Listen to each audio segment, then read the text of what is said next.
Assalamualaikum warahmatullahi wabarakatuh. Perkenalkan, saya Dianti Pratiwi dengan NIM akhir 016 bersama rekan saya. Saya Royan Jinan Ramadhani dengan 5 akhir 167. Oke. Eh, di sini, di dalam video ini, saya dan Jinan akan menjelaskan tentang dashboard yang menunjukkan kontribusi sektor pariwisata terhadap perekonomian Indonesia. Dashboard ini memberikan gambaran menyeluruh tentang bagaimana pariwisata menjadi salah satu pilar ekonomi Indonesia. Oke, sebelum kita masuk ke penjelasannya, Em, di sini, mari kita pahami mengapa pariwisata sangat penting bagi ekonomi Indonesia. Sektor ini tidak hanya menyumbang devisa besar, tetapi juga menciptakan banyak lapangan kerja dan membantu pembangunan daerah. Karena itu, data pada dashboard ini penting untuk mengetahui bagaimana sektor pariwisata berkontribusi. Ya, lanjut aja ke penjelasan dashboardnya. Yang pertama, kita akan menjelaskan tentang grafik persentase usaha pariwisata dan kreativitas per provinsi yang ada di Indonesia. Dapat dilihat dari grafik, persentase usaha tertinggi yaitu Jawa Tengah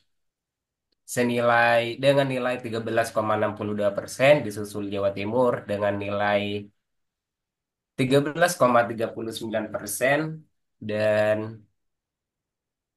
Jawa Barat sebesar 12,10%. Nah,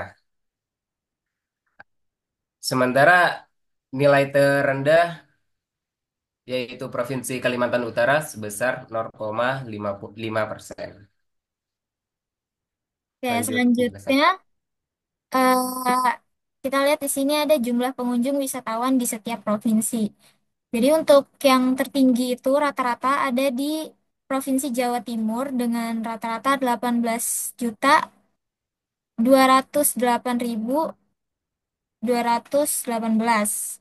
Lalu disusul dengan em, ini Jawa Barat dengan rata-rata 13.639.277. Selanjutnya, grafik data grafik kontribusi produk domestik bruto pariwisata per tahun. Nah, grafik ini menunjukkan kontribusi produk domestik bruto atau PDB pariwisata per tahun dalam bentuk persentase. Seperti yang dapat kita lihat pada grafik kontribusi pariwisata terhadap produk domestik bruto atau PDB mengalami fluktuasi dari tahun ke tahun. Dengan puncaknya yaitu pada tahun 2019 sebesar 4,97%. Namun, pada tahun 2020 mengalami penurunan yang tajam akibat imbas dari pandemi COVID-19. Tetapi pada tahun selanjutnya, yaitu pada tahun 2021, sedikit mengalami pemulihan menjadi 2,3%. Nah, hal ini menunjukkan bahwa sektor ini sangat dinamis meskipun ada tantangan seperti pandemi. Oke, selanjutnya kita lihat di sini ada jumlah kunjungan wisatawan mancanegara berdasarkan asal negaranya di 2024. Pada bagian ini, dashboard menunjukkan jumlah wisatawan mancanegara yang berkunjung ke Indonesia berdasarkan asal negaranya.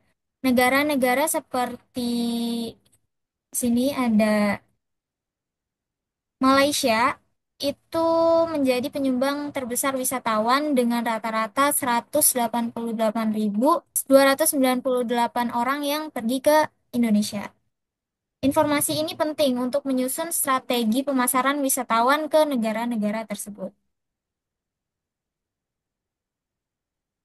Selanjutnya, pertumbuhan destinasi pariwisata super prioritas yang ada di Indonesia, yaitu destinasi wisatanya yaitu Borobudur, Danau Toba, Labuan Bajo, Likupang, dan Mandalika.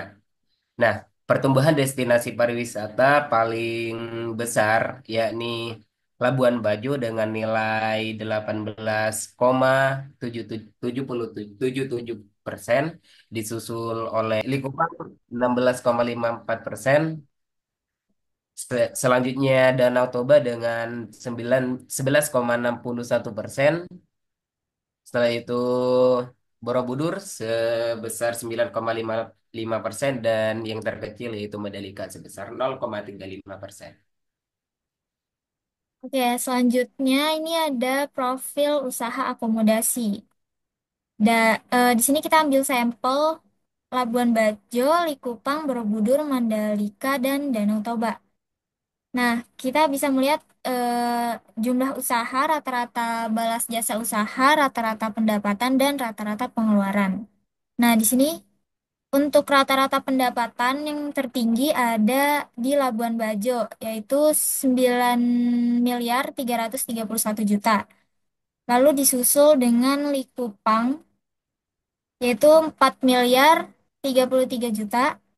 Lalu ada Borobudur 2.021 juta.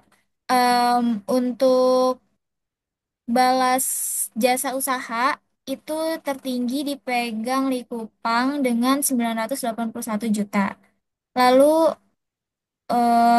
untuk jumlah usahanya itu yang tertinggi ada di Borobudur yaitu 1.755 usaha. Nah, untuk pengeluarannya yang tertinggi ada di Likupang yaitu 1.476 juta. Nah, jadi secara keseluruhan dashboard ini menunjukkan bahwa sektor pariwisata memiliki potensi yang sangat besar untuk terus berkembang. Namun ada beberapa tantangan yang perlu diperhatikan seperti pemerataan infrastruktur, peningkatan kualitas pelayanan di destinasi wisata, dan pandemi seperti pandemi COVID-19. Nah, jadi dapat kita simpulkan, sektor pariwisata adalah kunci penting untuk mendorong ekonomi Indonesia.